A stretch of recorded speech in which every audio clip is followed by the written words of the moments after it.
Yeah.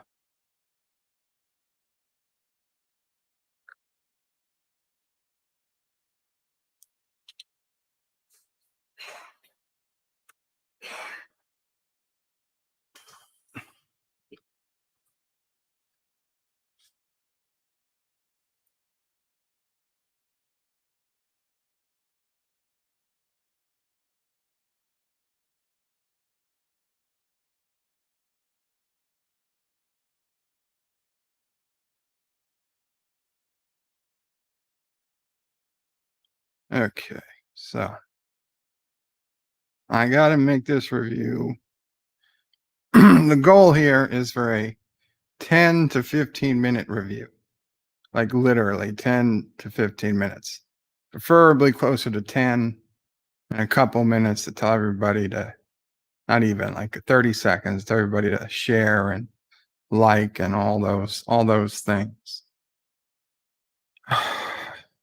Problem is, every review I've done so far has been at least 30 plus minutes. And I think last one was, I think it was pretty close to 30 minutes. Um, so yeah, yeah. Um, let's see. Would appear that there's audio now. I guess I better check. Before I go ahead and think I've recorded audio and just see if it's actually recording. Yeah, it's recording. Okay. Good. Good. Well, I'm probably going to have to do this a few times. Might as well just get started. I have I have no idea what I'm going to rate this yet. I guess it's going to depend how I feel after I go over everything. I was pretty insulted at the ending. It had moments of greatness, it did, but they were fleeting. Okay, let's see. Okay, how are we going to do this? We're not gonna, I can't do a scene by scene breakdown. That will take too long. So I'm just gonna hit these 25 points I have. Ah, fuck. Is it really 25? 1, 2, 3, 4, 5, 6, 7, 8, 9, 10, 11, 12, 13, 14, 15, 16, 18, 19, 20, 21, 22, 23, 24, 25, 26, 27, 28 points. But if I give each point 30 seconds, that's 14 minutes. Not including the intro. Oh my God. Okay. Well, we'll see. We'll see how this goes. What are we at? 4 minutes in. Hello, world. My voice. Excuse me. Okay. Put the microphone closer.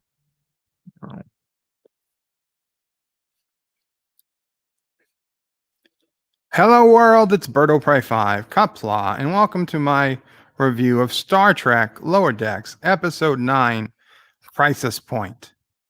This is the second to final episode of the season, and this was a very mixed episode for myself. I was also, I believe, the longest episode by far of the season, at least 24 to 25 minutes. Let's start again. What is this? Take 3? 5 minutes.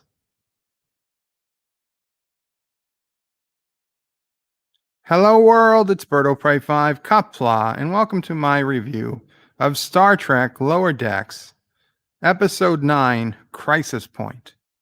This is the second to last episode of the season, and a very mixed episode for me. It was also a very long episode, as Lower Decks episodes go. They even made a joke about them only being 22 minutes long last episode. This time, I'm thinking it's at least 24 to 25 minutes of running time. And it felt like it. It felt like it. So this episode is basically Mariner hijacks Boimler's new hologram program. So this episode is basically Mariner hijacks Boimler's new holodeck program, and instead of using it for what he wants to do to practice for an interview he's going to have with the captain, she makes it into a movie, a feature film movie where she battles the captain because she likes to do those types of things. So there's a lot of jokes, or at least a lot of attempts at jokes throughout all the different Star Trek movies. So instead of going a scene by scene breakdown, I'm just going to go point through point through what I made watching this episode. And the first point is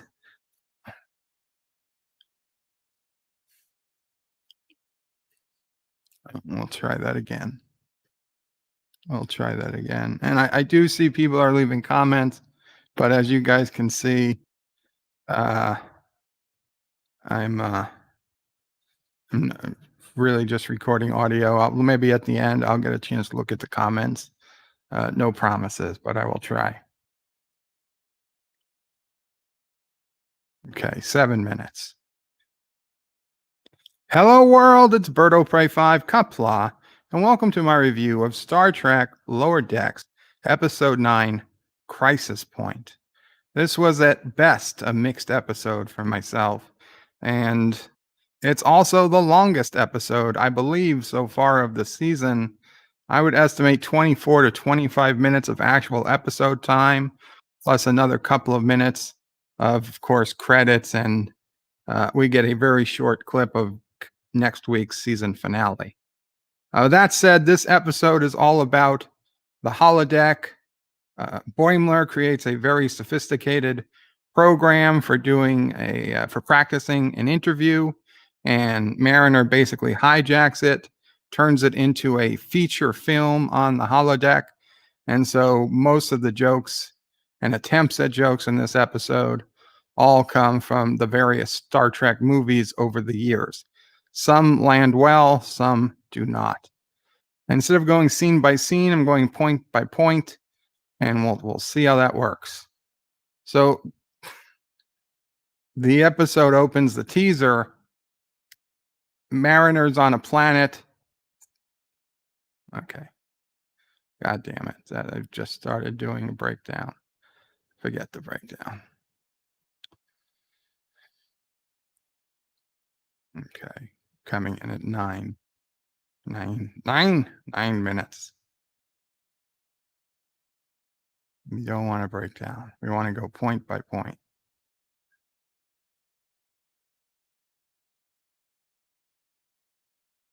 Teaser's useless. Okay. Hello, world. It's Berto Prey 5.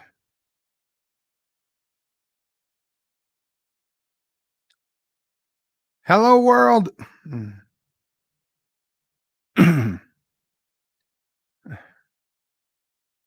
Hello, world. It's Berto Prey 5 Cupla, and welcome to my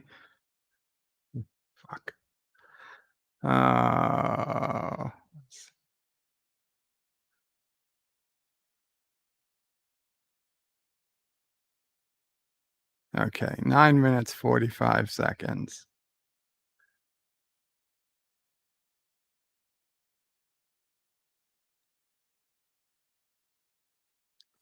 Hello, world. It's Berto Prey 5 Cupla, and welcome to my review of Star Trek Lower Decks Season. God damn it. So I have to say Season 9. 10 minutes. Hello, world. It's Berto Prey 5 Cupla, and welcome to my Star Trek Lower Decks review of Season 1, Episode 9, Crisis Point. This is basically a holodeck episode Boimler creates a very sophisticated holodeck program.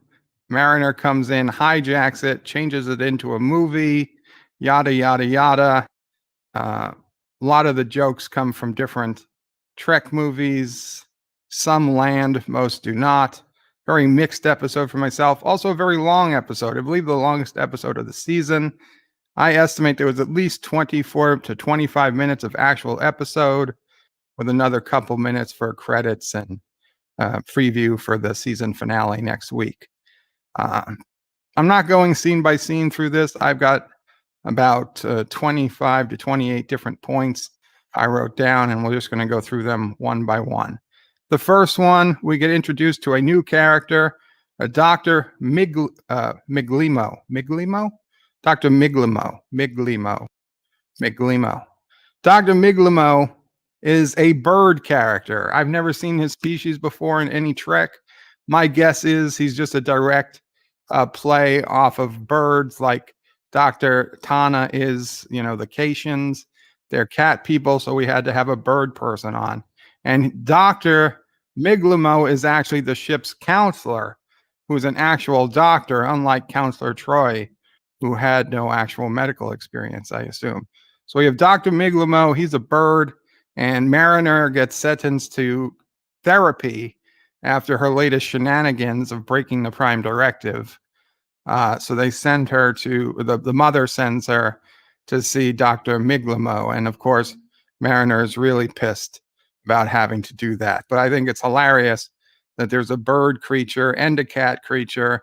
And I'll be really disappointed if in the next episode, we don't get to see the cat chasing the bird around the ship. Okay. So the reason they had to do it was because Mariner started kind of an uprising on this planet where lizard people, sentient lizard people, were being eaten by sentient rat people. Anyway, the captain comes down and says, well, what if we just gave you replicators? Would you stop eating the lizard people? But giving away replicators to a species or a world that's not part of the Federation is just as big a violation of the Prime Directive as leading an uprising on the world. So I really don't think that was a great solution. I mean, when they want to play real Trek like they tried to do in this teaser, I'm going to have to come back with real Trek answers. And in real Trek, you can't give away technology to a different species. Excuse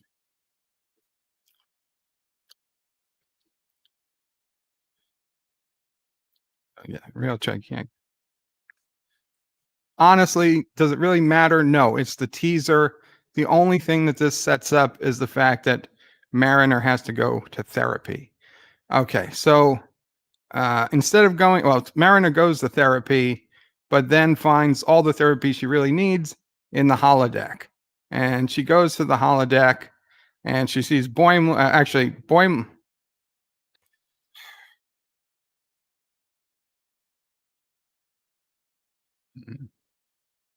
Let's see how I do this.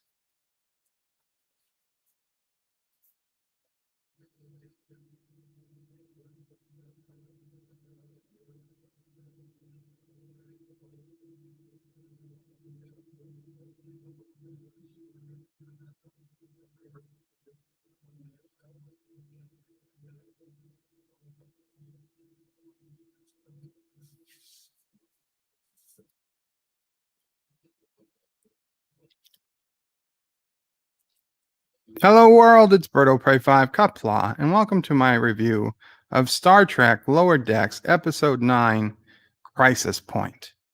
This is by far the longest episode of the season, by my estimate, at least 25 minutes of actual story, another couple minutes of credits, and a preview for the season finale.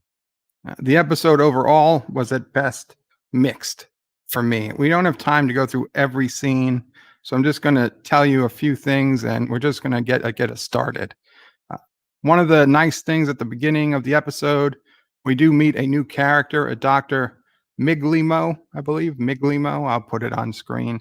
He's a bird guy. He's a bird character. He's very similar to Dr. Tanner, who looks like a cat, except he looks like a bird. He kind of reminds me of the rooster lawyer from Futurama, but he's more humanoid looking. He's not drawn with a bird body.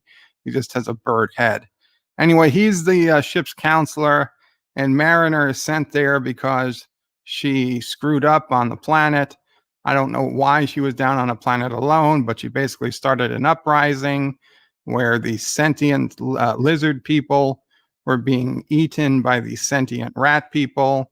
And so she freed the sentient lizard people, and they were taking the rat people, prisoner now because they had got their independence. And Freeman came down and was like, she's very sorry. Her ensign messed up, and it's against Starfleet policy. Basically, she broke the Prime Directive. Mariner broke the Prime Directive, so Freeman sentences her to therapy, even though Mariner wanted to go to the brig. But then Captain Freeman fixes the situation by offering to give replicators to the rat people if they would stop eating the lizard people. Now, if you're going to give away replicators, that's also a violation of the Prime Directive. I don't think it should be allowed either. If this was going to be a real case where they're worried about the Prime Directive, they need to take a real hard moral look at it like it would in Next Generation. But of course, this is just a teaser, and it's a cartoon, and no one cares. The only real point of this teaser was to give Mariner a reason for going to therapy. So after the teaser, I think Mariner talks to the bird. She gets pissed. She walks out, and she goes to the holodeck. And we go to the holodeck, and we see Rutherford and Tendi and a hologram of Da Vinci, all with shotguns, shooting, what's that called? Bird shot. What's that when they yell pull and whatever. They were doing that. They were shooting at the targets, the frisbees. Skeet shooting. Thank you, Mama Pray. Skeet shooting. So they were skeet shooting with Da Vinci, and Mariner was just pissed. And Boimler walks in, and he asks if he can use the holodeck because he has to prepare for a test. Not a test. He has to prepare for an interview with the captain. And honestly, before even waiting for them to give permission, Boimler just tells them to run program Boimler 7, and everything fades away, and it turns into the bridge of the Cerritos, and every character, every bridge crew member of the Cerritos is there. And Boimler said that he created this program to give him an edge, and he did it by accessing 7 years worth of everybody's private logs to create this program. And as like a joke I think Rutherford says, aren't private logs supposed to be a private? And Boimler just ignores that point and goes on. He's like, so these are perfect recreations. They'll act exactly like the real characters would act. Now, the fact that Boimler just admitted to, hacking 7 years worth of personal logs for an entire ship of people should make him like the biggest master criminal on the ship, possibly in the quadrant. Okay, this is a ridiculous violation of confidence. And the fact that it's not really ever brought up again, nor does he ever seem to get punished for doing this. And it's completely against Boimler's previous personality. Boimler is not, Boimler was never somebody to break rules. He had to break rules to get private personal logs. And it just opens up a whole can of worms that they don't bother exploring. But whatever. So Boimler creates this program. Mariner decides to hijack it and turn it into a movie where she uses it basically to fight her mother. So instead of it being Boimler using it to get an edge, it is Mariner using it, and basically she turns it into her own therapy. And it's kind of fun because they do poke a lot. They do poke some fun at. Well, they poke fun at a lot of Trek movies. Some of them land, some don't. So we see this crisis point title of a film start, and they're sitting they're standing in the holodeck, and the credits are going by, and like the names of the people in the movie are hitting Boimler as they pass by each time. Of course, Boimler has to be the one to always get hit. So Mariner tells everybody to come with her. Let's get into costume. But only Tendi and Rutherford go with Mariner. Boimler stays put. He says he's not going to go. And then, of course, the ground disappears and Boimler falls into the water. But he's fine because the whole senior crew are jet skiing. They're called hydro scoots, but they're jet skiing around. So Boimler just gets a hydro scoot out of nowhere and starts asking questions of the captain, still trying to prepare for his interview. That's not a good sound. That's the sound of a problem. Oh. Search for missing man. He was last seen near 33rd Avenue.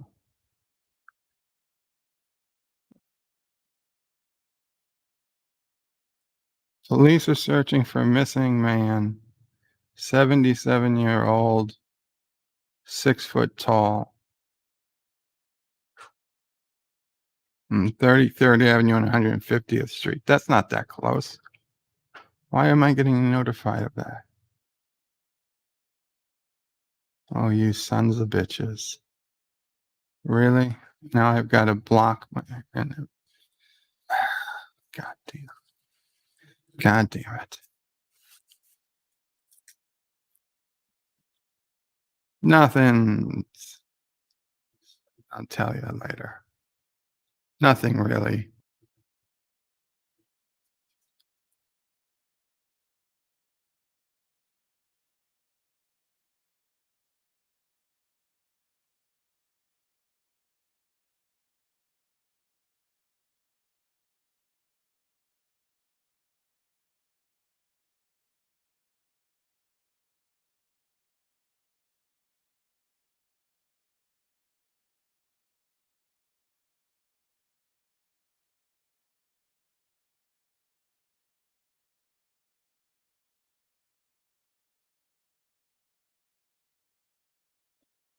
Okay, I'm back.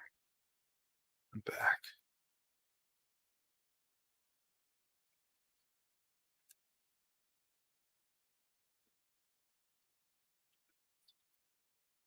It's been 2+ decades, 2.5 decades. I had to unsubscribe from my fraternity's mailing list because apparently they've gone woke. Great. Huh? Yes, there was already a co-ed fraternity at the time. Yes, we were certainly we were the most diverse chapter. I mean, I'll be honest, the other chapters not so much, but I mean, we were a New York City school, so of course we were a diverse chapter.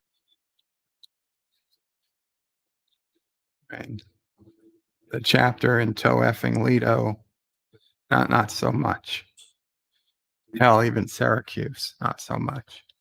But listen, those are the schools they were at. Anyway, God damn it. I don't know if I can do these short reviews.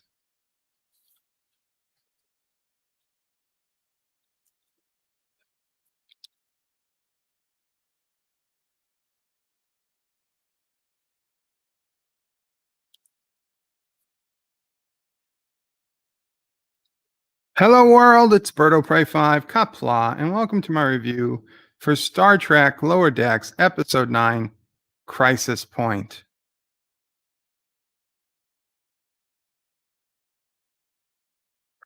Oh, goddamn burping. Oh, excuse me. Okay. See, I told you this is not fun. This is not generally fun. listening to me record audio. This is why I do it alone usually. Hello world, it's Berto Prey 5 Kapla, and welcome to my review of Star Trek Lower Decks, Episode 9, Crisis Point. And this is easily the longest episode of the season. I estimate at least 25 minutes of actual story, another couple minutes for credits and for the next week on the season finale. Which is a little funny because before this, all episodes were about 22 minutes, and they even made a joke about the 22 minutes in last week's episode. But I tell you, I felt the extra few minutes in this episode. It did make a difference. So the long story short, this episode is basically a holodeck episode. Boimler creates this super sophisticated holodeck program to make it easier to give him an edge when he interviews with the captain for a job promotion. And Mariner, of course, instead decides to hijack the program, turn it into literally a movie. Like they even change the aspect ratio from 16:9 to the wider screen that they do for movies when they're in the holodeck. And she changes it into a movie. The aspect ratio changes. So it's a very weird episode. Most of what takes place isn't real at all. It's all on the holodeck. But the opening of the episode is real. It starts out on some planet. Mariner is down there for some reason. And there's rat people and lizard people. And the rat people used to eat the lizard people. But Mariner somehow engineered an uprising, and the lizard people are now in control. So she thinks she did well. She thinks she's going to get praised. But of course, Captain Freeman beams down and says that her ensign made a terrible mistake and that things are going to go back to the way they are. And Starfleet isn't going to force them to make any changes because, of course, Starfleet isn't supposed to interfere with other civilizations. It was a clear violation of the Prime Directive. But in order to fix this Prime Directive mistake,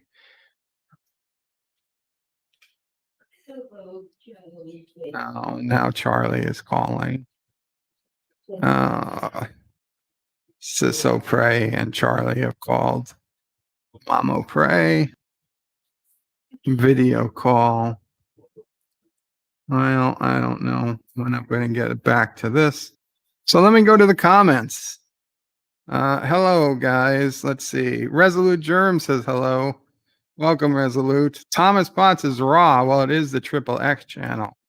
Chris Cook says hello, Bird. Hello, Chris Cook. Josh Street says no audio. Miss Bird O repeat. Now there's audio. Captain Track says hello. Kapla Captain Track. Josh Street says Bird of Prey 5. As long as you need it to be, to get your review, as long as you need it to be to get your review across. Yeah, it doesn't work like that, Josh Straight. The YouTubes, they don't like long reviews. Captain Track says there is audio. Thank you. Resolute says hello to Captain Track. Josh Street says, Thomas, you know, Bird of Prey 5 Triple X is the best Pern channel on YouTube. Thomas says it was the best episode. Well, Thomas, it had some parts of it were really good, but I found some parts particularly distasteful, especially the ending credits. Sci-Fi Guy says, hello, Bird. Here's a like for you, but can't stay for fear of spoilers. Well, absolutely don't do that, Sci-Fi Guy, as there will have been spoilers, assuming I ever get to past the first 2 minutes of the episode. I'm going to answer the phone. Hello, world. No, okay. Nobody there. Captain Track says hello to Resolute Germ. Sci-Fi Guy says hello, Captain Track. Captain Track says 28 points of truth. So I'll tell you guys what my points are when I'm done reading the chat. Captain Track says Sci-Fi Guy. Josh Street says Kuroga must be burning if Bird loved this episode the best. No, I didn't say I loved this episode the best. I said it was a mixed episode. Last week was still a better episode for me than this one. Resolute, there's no way they made 27 points in a 22-minute show. You see, this show was closer to 25 minutes, maybe even 26. Sci-Fi Guy says, greetings to all. Kapla Sci-Fi Guy. Thomas says, Bird of Prey is jealous because the ship crash looked better than his crashes. Resolute says, just be honest and say you hate it. But I didn't hate it. I just hated parts of it. And I really hate Jack Quaid now. 47 Yorktown says, hello, young Sir X. Kapla 47 Yorktown. Resolute says, that was fine, Bird. It doesn't meet my high Kurogan standards. Captain Trex's Bird of Prey always ignores us, but at least this time he admits the truth. Resolute says, God, I thought I was picky about recording my audio. Oh, you have no idea. Pflugerville says, Kapla, Pflugerville. Welcome to Bird of Prey F. Thomas says, I don't know what that. Captain Trax says, welcome to my F. Yes, the Triple X channel. Pflugerville says, I should go watch the LD. Is LDG on? Probably. You guys can go over to LDG if you want a real stream. And not just me trying to read out my review. Hector says, Rick and Morty had a bird person coincidence. I did not know, Hector. Never watched Rick and Morty, but I suspect not. Resolute says, Troy was a top student of psychology on Beta Z. Yeah, but not a doctor. Isn't it weird? She wasn't a doctor. So could that mean she couldn't prescribe medication? Real Track says, Thomas, did I say track? I probably did. Actor says, please not reuse is back. The reusing. Reuse is a word. Why is reuse not a word? Reduce, reuse, recycle? How would you spell reuse? LDG says, hey, all LD watch party today on Pixelate. Don't miss out. Very cool. Welcome, LDG. Great episode. So LDG liked this episode. Captain Trax says, how about editing all the good parts out and making a review and a blooper reel? Too much editing, Captain Trax. I don't even have time to edit out the good stuff. Resolute says, why would I want to watch that crap, LDG? Look at what a wreck it's turns Bird into. Captain Trax says, I have not seen the shit episode yet, but will soon. Joseph says, shopping and listening. Welcome, Joseph. Thomas Potts is Bird of Prey. We don't know what the mission on the planet is. The UFP could have been there helping with something. Mariner went off mission. Prime directive doesn't only mean interference with primitive life forms. Doesn't only mean. I know. Resolute says, are those some rat and lizard people from the TNG episode A Lonely Among Us? No, I don't think so. Actor says, Bird is condemning violation of privacy as a great crime while having an Alexa. Cancel. Okay, that's different.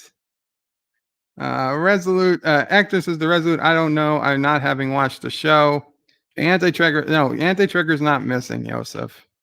Thomas says, well, it's not Anti-Trigger missing. Oh, he thought that the alert I got was for Anti-Trigger missing because it was a 77-year-old man missing. Resolute says, I doubt they mentioned the episode. Actor just wondering. Not Ryan Johnson says, what mayhem is this? Bird messing up again. Bird hates woke people confirmed. Yes, not Ryan Johnson. And not Ryan Johnson says, Bird hates all people confirmed.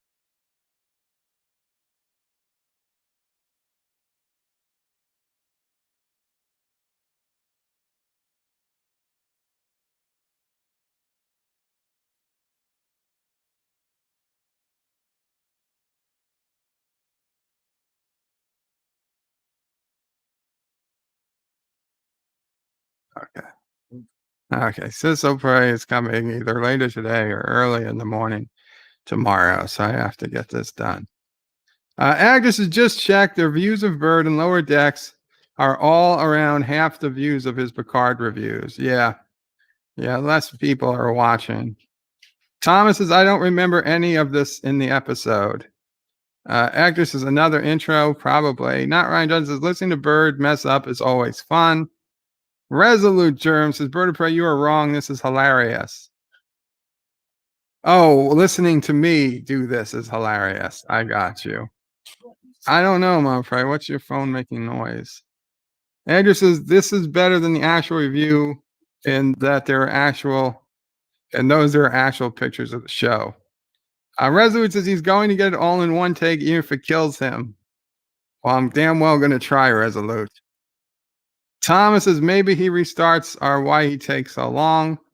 The baby can use a phone. Well, Ciso Prey made the call and Charlie started crying or whatever into the witch. Actor says Charlie sabotaging the review. Look at what you put. Just look at what you put in the scrolling text. Yes, it says please do not reuse. reuse. Reuse. How else would you spell reuse? Alexa.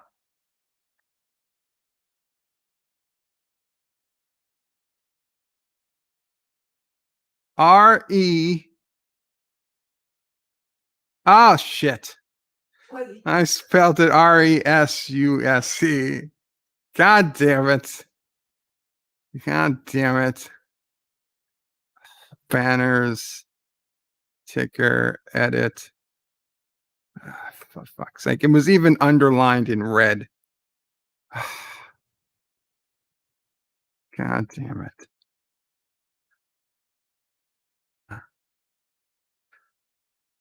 There we go. Okay. Thank you. Thank you. Thank you. Yeah. Actor says reuse is a word, not rest use. Robert Hammer is lolling. Tiki of Doom says woke people should be cast into the fire Mount Doom, or at the very least sent to Greenland. Well, no, because then we're going to buy Greenland one day. Actor says the stream broke. I hope not. It's working for me. Only muted. Yeah, sorry about that. Robert Hammer is laughing. Not Ryan Johnson is laughing. Thomas is laughing. Okay. Okay, let's try this again.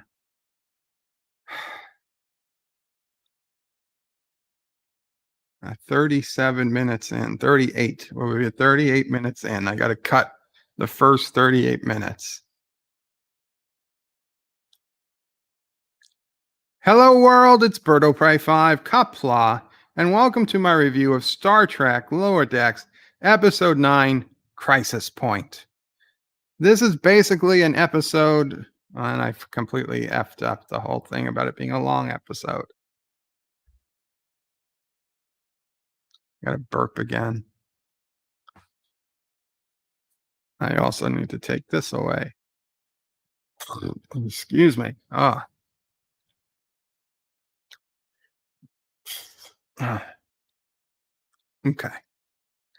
Okay. Should I use the vacuum? Should I use the Gelogia machine now? I might as well use the Gelogia machine because otherwise I'm going to need to use it. Right? So using a Gelogia machine, sometimes it forces me to read quicker. Now let me use it now. I'll be right back.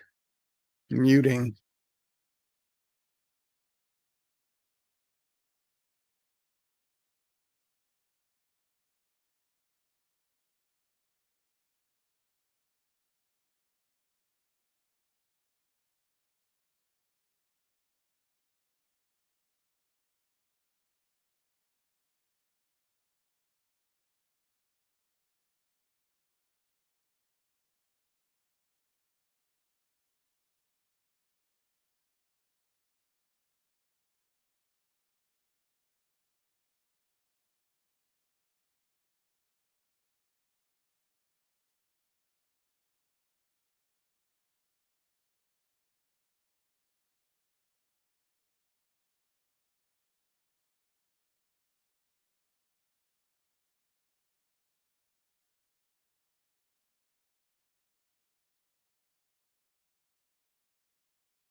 Okay. Okay. Ugh. Try this again.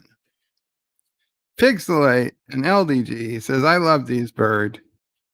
Keep doing them. I will try. LDG, we got one more episode next week, and then we'll see how it works with with Discovery. And Captain Track says, okay, watching now. That opening is stupid. Yeah, I don't want to keep saying stupid. Like listened to how much I said stupid last week, and I got to find a new word other than stupid. It's almost like this is stupid, and this is stupid, and this is pretty stupid, and that's pretty damn stupid. I feel like an idiot. Anyway, 42 minutes practically.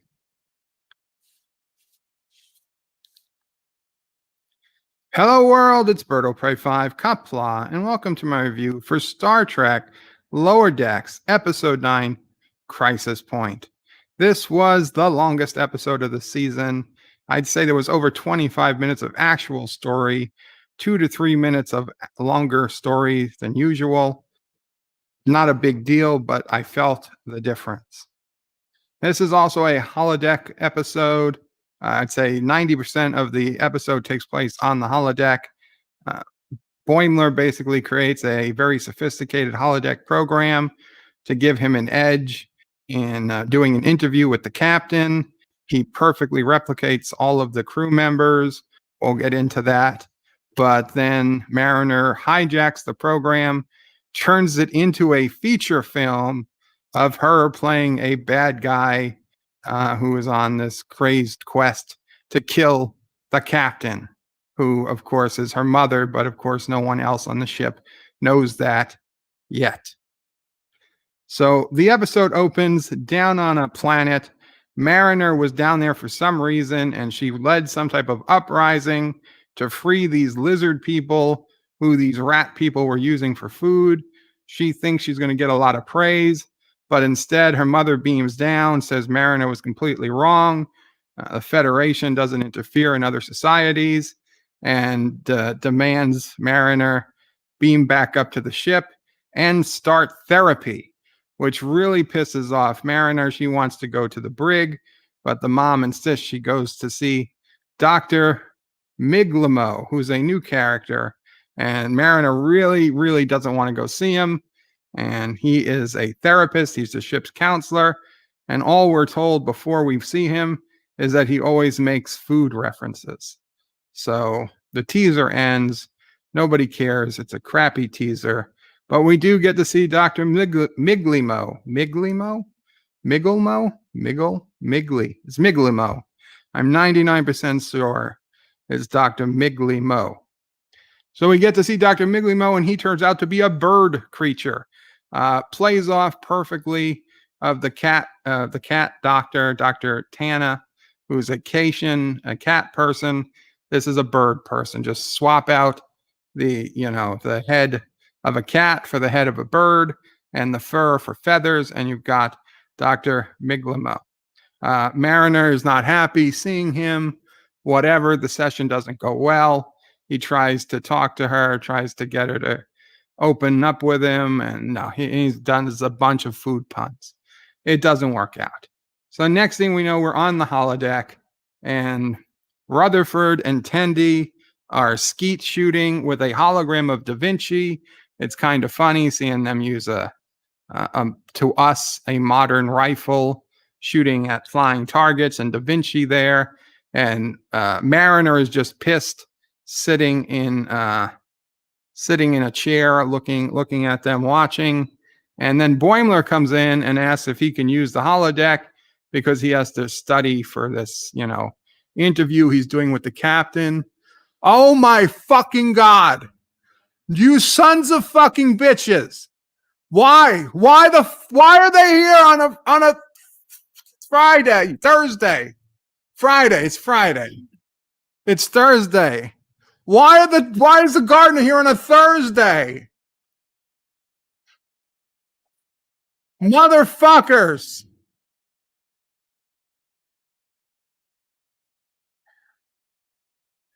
Oh, I can't. You shouldn't have been watching this show to begin with. I can't fucking win. I can't win. Please close the windows, Mom. We'll pray.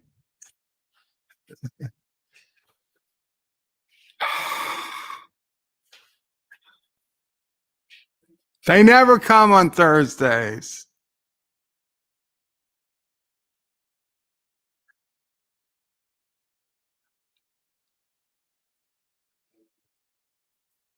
The front window's closed.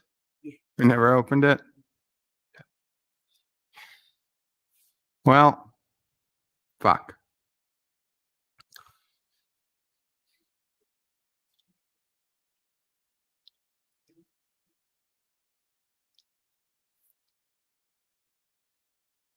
Hello world, it's Berto Prey 5, Kapla, and welcome to my review for Star Trek Lower Decks, Season 1, Episode 9, Crisis Point. This is basically a holodeck episode. Most of the episode takes place on the holodeck. Boimler creates this very sophisticated holodeck, whatever the hell, a holo program. We'll get into the how he creates it later. But basically, he needs to create it so he gets an edge when he does an interview with the captain. So he recreates all the people of the crew really well. Mariner takes over the program, hijacks the program, and turns it into an epic movie, like literally a movie with opening credits and whatnot, a whole cinematic aspect ratio. The ratio of the show actually changes while we're watching to a movie aspect, a wider aspect ratio. Anyway, that's basically what happens. But the episode starts out in the real world, and Mariner is on this planet where rats and lizards live on the same planet, sentient species, but the rats have been eating the lizards, and Mariner led some type of uprising, so now the lizards have taken over, and she's trying to get the lizard people to embrace their freedom. They seem kind of stupid, and but Mariner thinks she's going to get a big praise for saving the lizard people. Instead, her mother beams down and is like, my ensign really screwed the pooch. Starfleet's not supposed to interfere. Prime directive, yada, yada, yada. Mariner is pissed, royally pissed. And she's like, oh, you're going to send me to the brig? And Freeman's like, no, I'm sending you to therapy. And Mariner's like, no, that's worse than the brig to her. So the mother orders her to go see Dr. Miglimo. He's a new character, and he is a bird man, like the doctor. Dr. Tana is a cat woman. Dr. Miglimo is a bird man, and I will be very disappointed if Dr. Miglimo and Dr. Tana don't have either A, some sort of existing relationship, or B, at some point in the next episode, Dr. Tana the cat is chasing around Dr. Miglimo the bird around the ship, because they can't not do that. Like, they have to do that. But whatever. So Dr. Miglimo is an interesting new character. He likes to make food puns all the time. So that's basically, he's making food puns. Mariner getting pissed about being there. She's not happy. Okay, fine. Fast forward. Next scene, they're on the holodeck. Mariner is just sitting in a chair, pissed, while Tendi and Rutherford are skeet shooting with a hologram of Da Vinci. It's a Mario Da Vinci. No, that's what's Da Vinci's first name? Does Da Vinci have a first name? Leonardo da Vinci? Leonardo da Vinci. It's a Leonardo da Vinci. Anyway, she's shooting the birds with the rifle. It's a modern rifle. It's a 2020 rifle. They're shooting at skeets. Anyway, whatever. Boimler comes in and he's like, hey guys, can I borrow the holodeck? I need to run my program so I can, do well on this interview with the captain this afternoon. And before even waiting for them to say yes, no problem, he just goes ahead and he starts his program, Boimler 7, and it changes into what is a perfect replica of the bridge of the Cerritos, and every member of the crew has been duplicated. And this is where we get into our first big problem with the episode. For me, is that Boimler admits he made this program by taking 7 years of people's private personal logs and entering it into the computer so that the computer could make a perfect replica of each person. So it could perfectly predict how they would answer his questions. And, he basically has a simulation of the entire ship that he can test things on, which is a tremendous violation of privacy, should be completely illegal, and basically makes Boimler, I would say, the biggest hacker in the quadrant. I mean, just think, these are private personal logs. These are not official duty logs. There's things in there that no one's supposed to know, and it's going to get him into trouble a little later, but it's not real trouble. Like, I don't understand how this was allowed to happen and nobody noticed this was a problem. Fine, whatever. So this really good recreation starts up, and Mariner looks at it and she's like, oh, why would I waste this on your stupid test or whatever? I'm going to use this. And Mariner starts making changes to the program, just using the pad by the door. Mom, pray your phone.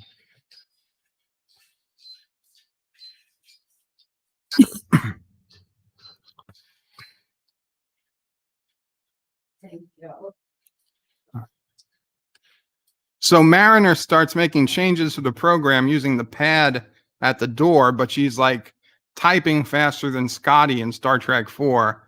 And within like 20 seconds, he completely changes the whole program to being this epic movie where even the aspect ratio that we're watching it in changes. It changes to a wide movie aspect instead of the 16:9 that the rest of the show is in.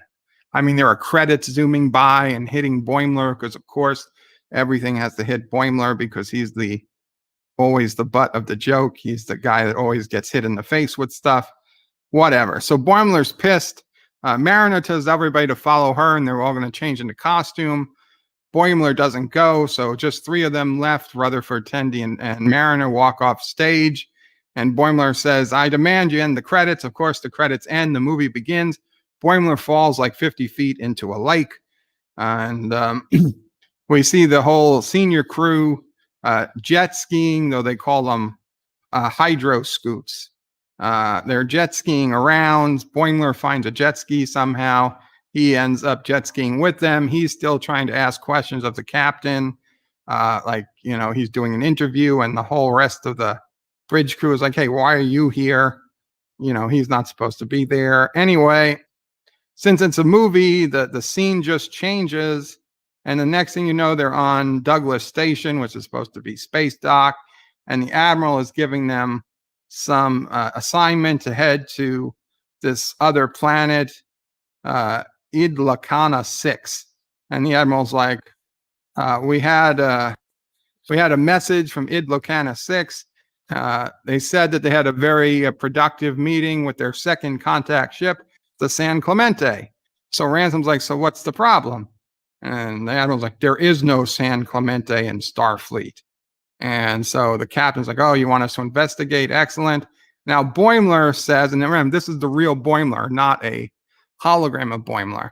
So the real Boimler tells a hologram woman, he's like, if this was real, they'd be sending the Enterprise. So he knows it's a movie. But this is like the 3rd or 4th time he said if this was stiff, they'd be sending the Enterprise. It's like, stop reusing your own jokes. That was stupid. Okay, so then we see the scene that kind of not makes fun, but I'd say pays homage to Star Trek: The Motion Picture, and even a bit of Star Trek 4 at the end of Star Trek 4 and 5 when they see the Enterprise for the first time and the shuttle is going around the ship and you're getting a whole bunch of angles of the ship. It's basically just ship porn. And even though it doesn't go nearly as long as it does in the motion picture, it goes for an extended period of time.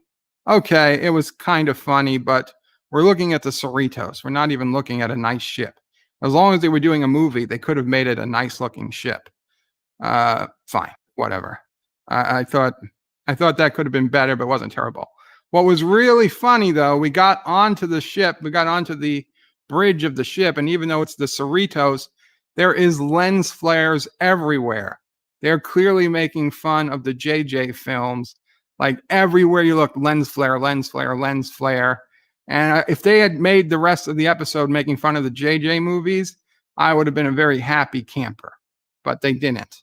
The only other JJ thing they made fun of was when the Cerritos warped out. They had the JJ warp effect, where the warp engines had like static electricity sparks around it, and then when it comes in and when it goes out of warp, there's this exaggerated kind of burst of light. When ships have the warp effect in JJ Trek.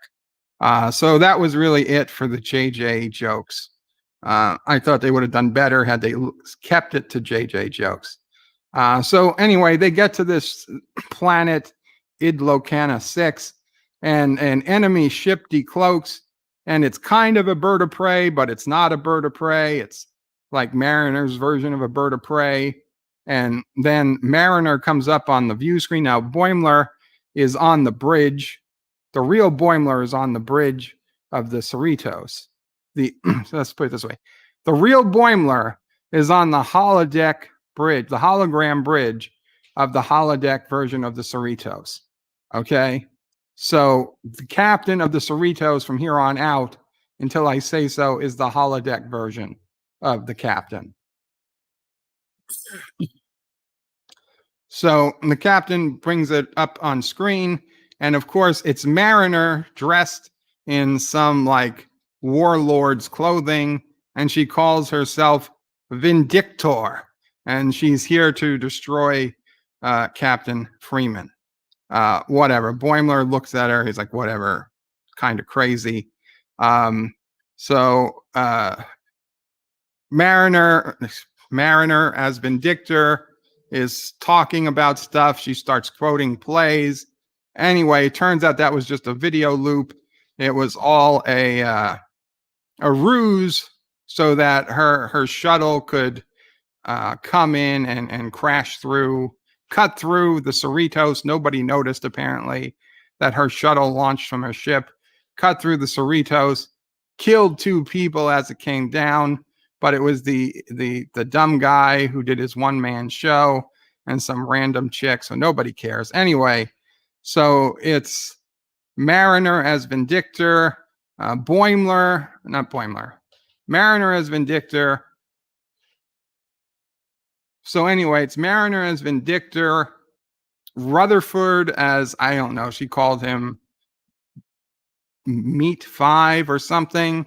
He's a half human, half robot. He's got spikes on half his arm and stuff. It's whatever. And then Tendi is dressed as like a warrior princess or whatever. And Mariner keeps referring to Tendi as a Orion slave trader, Orion pirate. And Tendi's kind of getting pissed about it. She doesn't want to be compared because Orions, they were known as thieves and pirates and slavers, and Tendi isn't any of those things. So she's getting a little upset at that, but she doesn't say anything at first. Okay, so they get onto the ship, and Rutherford is like, oh, does this mean Billups is being recreated on the ship? And Tendi's like, yeah. So Rutherford runs away from the other two because he wants to go tell Billups what he really thinks of him, Billups being the chief engineer. Okay, so Tendi and Mariner as Vindictor are fighting through the ship, literally shooting people with phasers on vaporize. People are just being vaporized left and right. And they get to the mess hall or the bar, whatever, and Lieutenant Shax is in there with a big gun, and he's shooting, and he's like, when you get to hell, tell the pirates Shaq sent you or something, which was a pretty funny line. But of course, Mariner comes in as Vindictor, and she's got she's got a decapitated Borg head. So she runs in, she holds up the Borg head.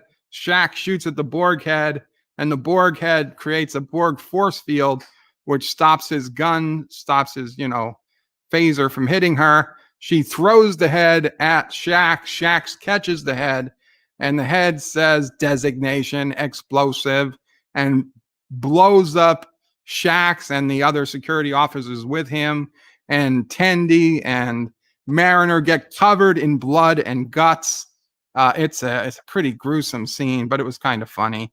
Anyway, the Mariner is going nuts. Mariner is in full psychopath mode. She picks up off the ground. It's Shax's earring, his Bajoran earring, and it's still got part of his ear attached. And she's giving it to Tendi, almost forcing it on Tendi. And he's like, "Oh, you got to wear this. You got to wear this." She's like, "Ew, it's got part of his ear on it." And isn't that religious? I don't want to, she doesn't want to be anti-religious. She's like, no. And Mariner keeps like forcing and like says, "Ah, ha, ha." And she keeps talking about her being a Orion slave trader. And Tendi gets really pissed off, like seriously. And also, Mariner starts talking about, don't you want to shoot that cat woman? And Tendi's like, she has a name. It's Dr. Tana. And Tendi's actually defending her boss because Tendi doesn't hate her boss, unlike Mariner, who hates her boss, who's her mom, but nobody else knows it yet. So Tendi, to her credit, is like, I'm done with this. And she calls for the arch and she walks out of the program. Let's see, where are we?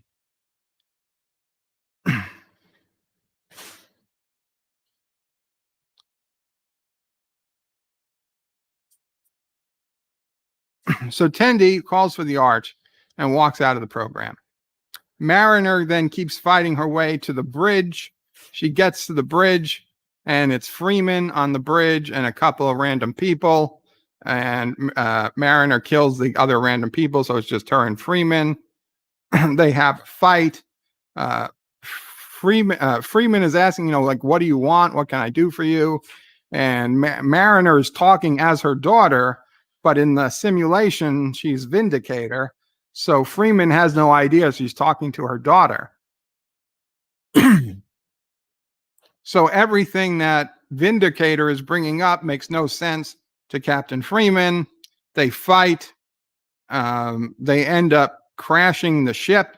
And during the ship crashing scene, we kind of get this, I got this feeling like it was out of Star Trek 3 when you see the Enterprise falling through the atmosphere of the planet.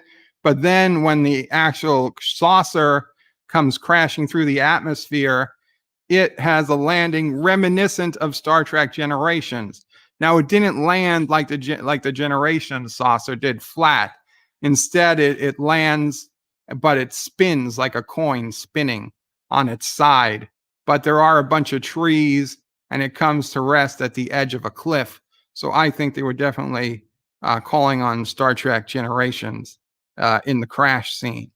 But of course, Captain Freeman and Mariner as Vindictor survive the crash, and they start fighting. During the crash, also in the engineering room I forgot about it. It didn't really matter. Rutherford found Billups and told him what he felt, but of course what he felt was Billups is actually the best engineer in the fleet. So it was a very weird scene, but okay, fine. Billups and Rutherford are stuck in engineering. Everyone else got evacuated, but they're like, we've got to beam everybody. Billups thinks everybody died, but Rutherford is like, oh no, I set up a repeating beaming thing to beam all the survivors off the ship as we were crashing. And Billups is like, but that's not possible. He's like, oh, it's a movie. He's like, this is a movie. Anything's possible. So Billups is really happy that he saved everybody.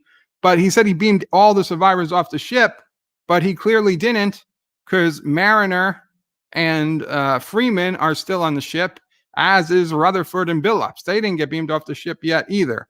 So that was a little weird.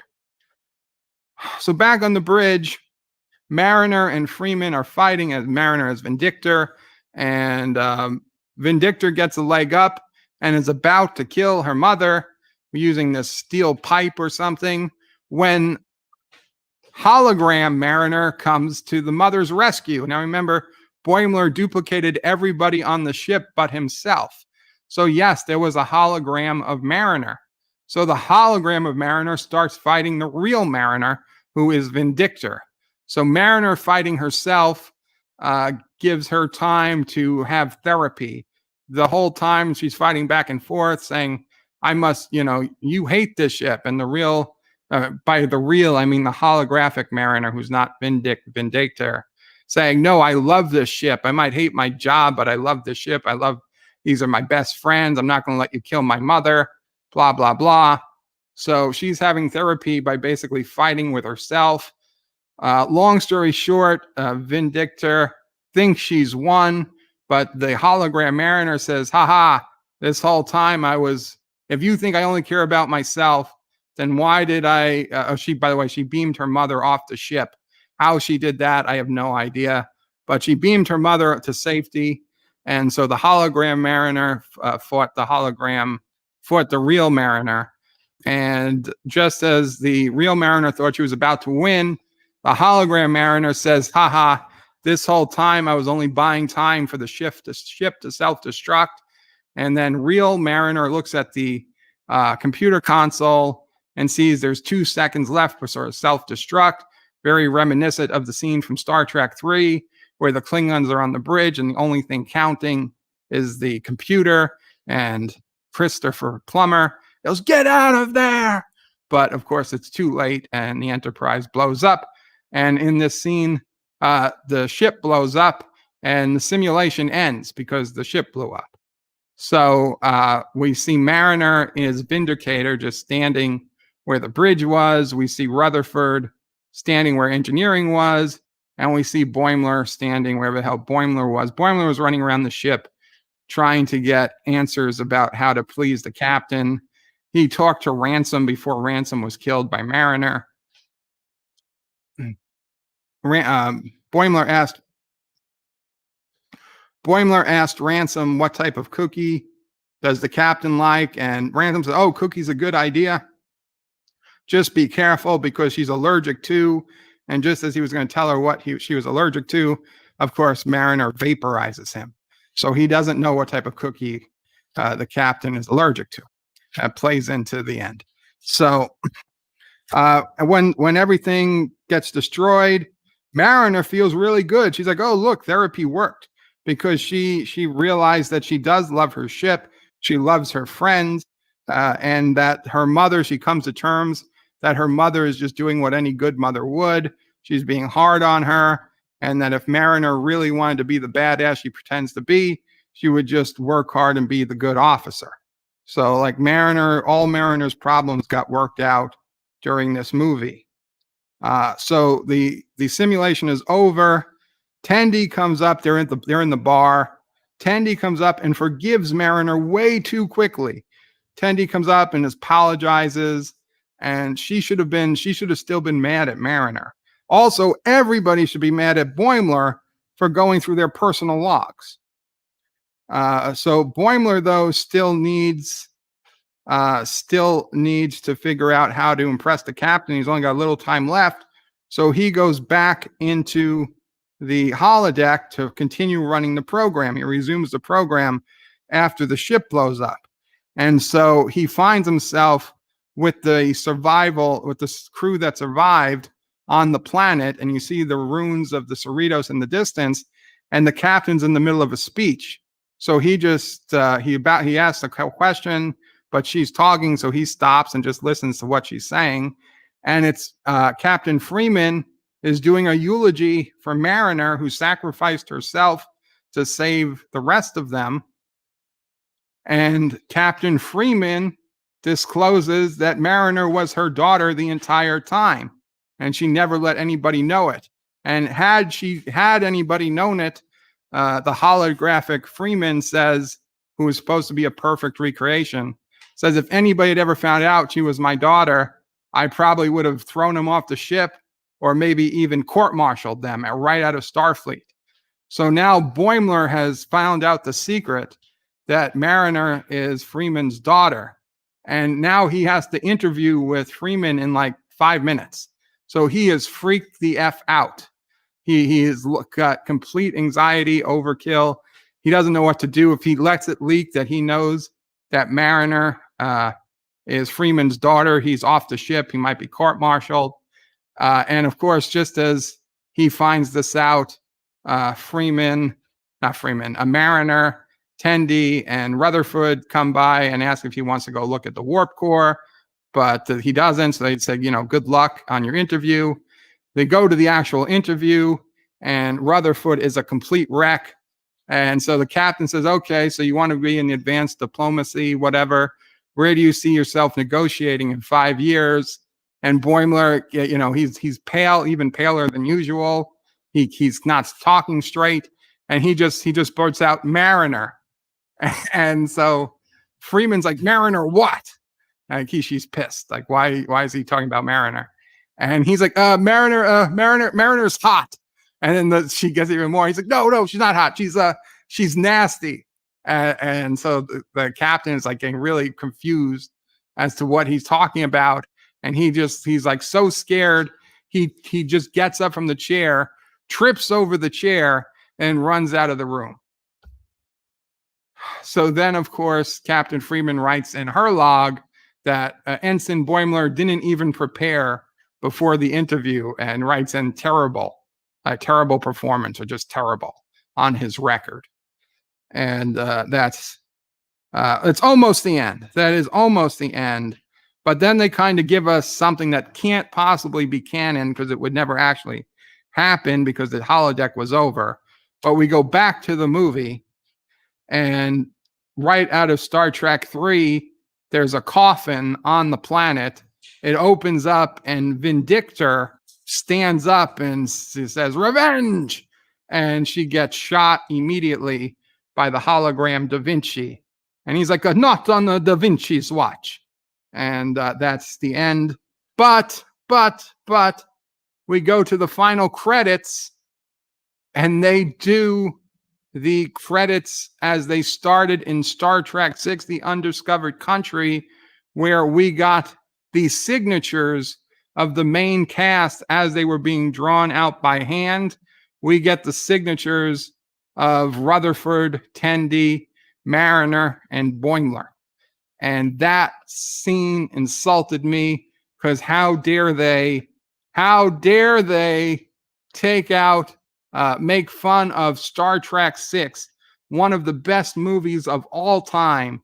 They have no right to even approach Star Trek VI, in my opinion. They have no right to approach Star Trek IV. Even 2, I was a bit upset that they even went that far, but at least 2, they did decently. To end the episode with the Star Trek VI credits, I thought was an ultimate insult because this show is nowhere near Star Trek VI levels. Last week was the first week I thought it was a good episode. I gave it a 7. This week wasn't bad, but it wasn't good. I'm thinking I'm going to give this episode a 6. Okay, and listen, it's better than nothing, but I found it insulting that they would even think that they could bring up the events of Star Trek VI. Not even the events, the signature ending, no pun intended, the signature ending of Star Trek VI, and use it for themselves. I actually literally got sick a little. I didn't actually, but I almost threw up a little in my mouth seeing them use that ending. It was so upsetting. So I'm going to go ahead and give this a 6 out of 10. You know what? I don't know what subsequent. So I'm going to go ahead and give this a 6 out of 10. I don't know what subsequent viewings might do. I've watched this at least 3 times this morning to get ready for this review. It doesn't seem to be changing my mind much. 6 out of 10 is where I'm at. I hope you guys enjoyed the review. For those who are listening along live as I recorded this, I hope you enjoyed it too. Most of you are just going to be listening to this on my channel, which is awesome. Please remember to like, comment, subscribe, hit that bell icon, and above all, if you can, share this video. If you do enjoy my videos and you want even more Bird O' Prey 5, please subscribe to my Bird O' Prey 5X channel. This is my second channel with extra content. And until next time, Qapla' all and bird out. Oh, for fuck's sake. I don't know how long that was. But it's gonna have to do. Oh my God. All that passion, you give it a 6. Well, it wasn't good passion. I tell you that. I wasn't that. Oh, who's giving this a 9.25 out of 10? Oh. Elihu. Wow. Awesome sauce. 9.25 out of 10. LDG is giving it 7.95. Why don't you just give it an 8? Why don't you just give it an 8? Come on. I do in 0.25s, but I'm not going to get them 0.25s. So Robert Hammer, when I started cursing up a storm when the gardener got here, said it was the best review. 47 Yorktown says extreme language warning. Yeah, this is extreme language during my review, raw reviews. I'm sorry. Hakeem says laughing my ass off. Never heard bird so angry. Actor says, oh, I feared Turner standing troops were invading Bird's house. Resu Germ says, okay, check Streamlabs, you'll feel better. Oh, did you guys? Let me see. I didn't even have it open. Son of a bitch. I'm so sorry. If you're still here, Resolute. And Resolute, thank you. I mean, you are a subscribe star supporter as well. So it's amazing. And Resolute Germ, thank you so much with the $5 donation. Because of this stream, I no longer think I'll have a problem recording. Thanks, Bird. You are so welcome, Resolute. I'm glad you don't think you have a problem recording. I don't think you'd have a problem recording. Like I said, if I can do it, anybody can do it. Captain Track says, okay, Boimler got hit with the credits, and failing actually made me laugh. The first episode, he actually laughed at something. Congratulations, Captain Track.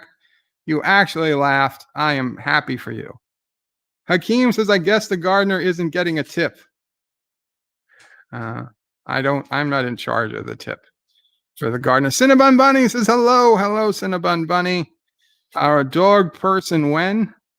I don't know. A dog person. Oh, yeah. Right. We have a cat person, a bird person. We need a dog person.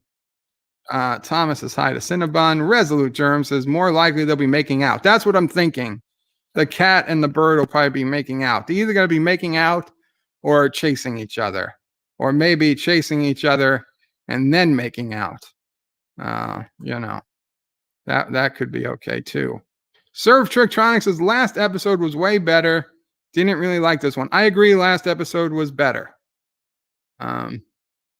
Terrence Childs says, all right, now let's talk about Star Trek. Qapla', Terrence Childs.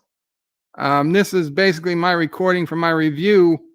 My review will be up later today, Terrence, on my main channel, which is just Bird O' Prey 5, no X. If you want, you go to birdoprey5.com and it'll take you to my YouTube channel, where we will talk about Star Trek, possibly later today when I stream. Resolute Germ says the original script probably called for more JJ jokes, but the two were the ones that the secret hideout people missed. Very possible. Actor says if Bird has problems explaining Lower Decks, I would love a Bird review of the season finale of Raised by Wolves. I don't know what Raised by Wolves is. Okay, episode is ready, says LDG. And he rated a 7.95. Elihu with a 92.25. Love the saucer roll. Yeah, that wasn't bad. Elihu said, did Dr. Tanner beep out figs? I don't want to type out a word, you know. Yes, that's interesting. I thought she would have said fucks, but fucks makes no sense. The other F word makes far more, right? Figs, right? The other F word, but without an I and with an A. That word would have made 100 times more sense than those two fucks. I didn't even think about Elihu. I forgot that was a word. I was so not expecting anybody to ever say that word on television ever again. It didn't even cross my mind that they might have bleeped out that word. I just assumed it was fucks. Wow, that does, I didn't even get into it in the review, but that would change things a bit.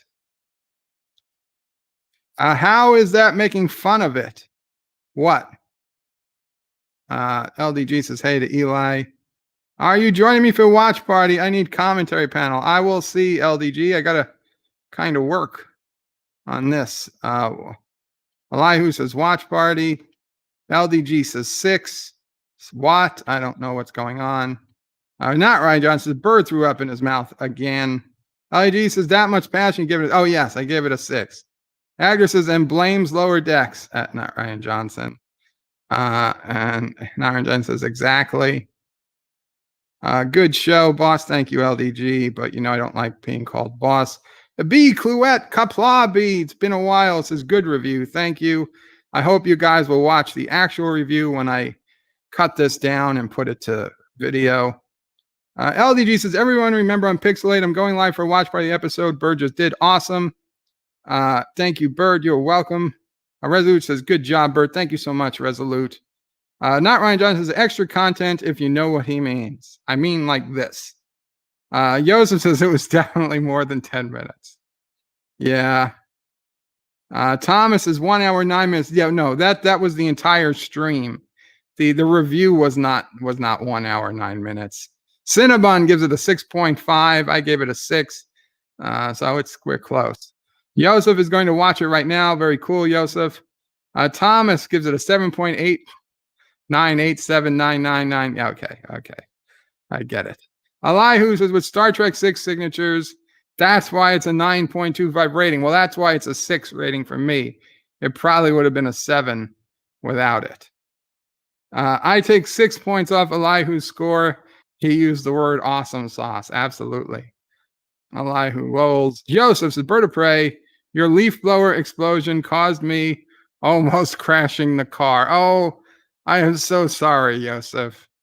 Could you imagine if I was responsible for a car crash on the other side of the planet? That would be terrible. LDG says it's because the therapy might have worked and she might have seen a change in the main character.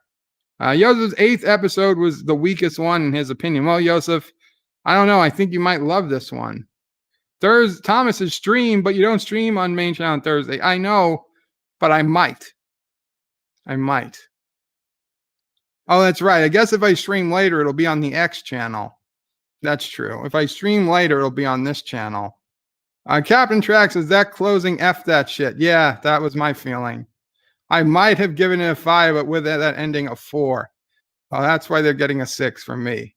The credits, how is that insulting? It's just insulting, Thomas. I don't know. If you don't understand how it's insulting, then good for you. But to me, it just felt deeply insulting. Thomas, the question is if Bird thinks it's a Thursday. Captain Trax says it was an episode better than last week. It was an episode better than last week. Serve says Bird Raised by Wolves, the HBO produced by Ridley Scott. A good sci-fi series recommended watch. So it's on HBO. I'll try to check it out someday. Thank you. Captain Trax says most people do not like being called boss. It's okay. Listen, it takes some getting used to, especially if you're used to saying it. It's okay. We don't need to get personal. I don't need to get personal. Thomas says, I wouldn't be surprised if you caused a crash on the other side of the planet. Well, Thomas, I would.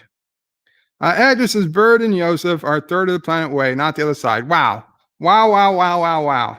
So it's like people are like saying, like Trump, like I'm a liar because I said on the other side of the planet when it's only a third of the planet away, not half the planet away.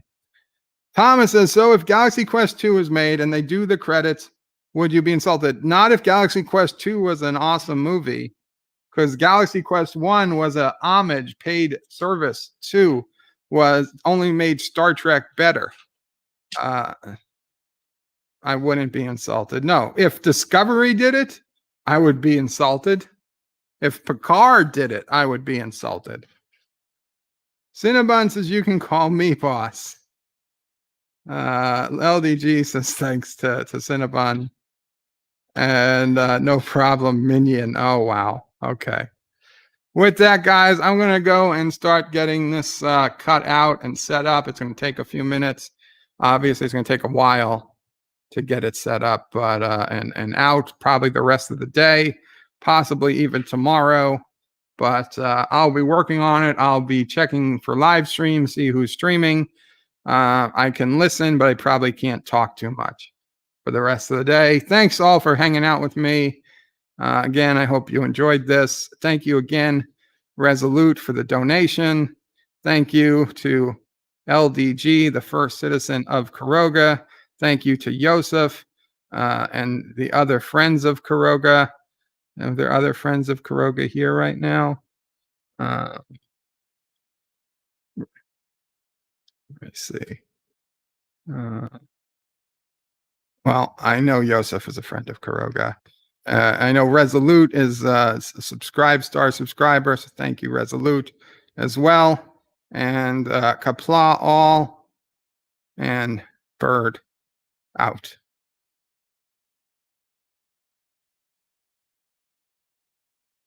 No Joe Biden donation. Guess he's like, I wasn't looking for donations, Thomas.